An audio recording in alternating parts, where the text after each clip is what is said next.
Atau dia wawancara dulu? Iya. Di Subdit Abang penyelidikan.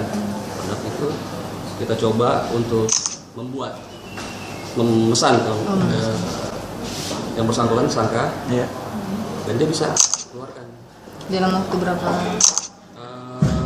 kita satu hari. Jadi dia itu sudah punya belangkonya, jadi seperti ini sudah ada, dia tinggal isinya aja. Ini belangko asli atau palsu? Palsu Dibuat semuanya. sendiri? Ya, dibuat sendiri. Cara membuatnya hanya direndam dalam rendaman teh, ya, Pak. Rendaman teh itu hanya cukup 2 jam 3 jam, jadi kertas seperti lama gini. Oh, jadi kertas biasa saja? Kertas biasa, jadi terlihat seperti kertas yang sudah lama. Ini hal pengungkapannya di Maros atau?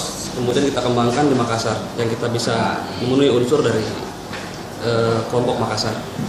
Tidak ada masuk yang dipalsukan?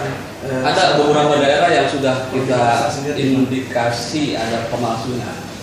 Kalau saya sebutkan nanti ada beberapa daerah yang mungkin nanti kita akan tindak lanjuti. Ada yang 3 tahun, ada yang Dari pengakuan mereka awalnya mereka mendapat belajar otodidak aja mereka. Ada keterkaitan orang-orang dalam di BPN? Apakah dari sementara itu sudah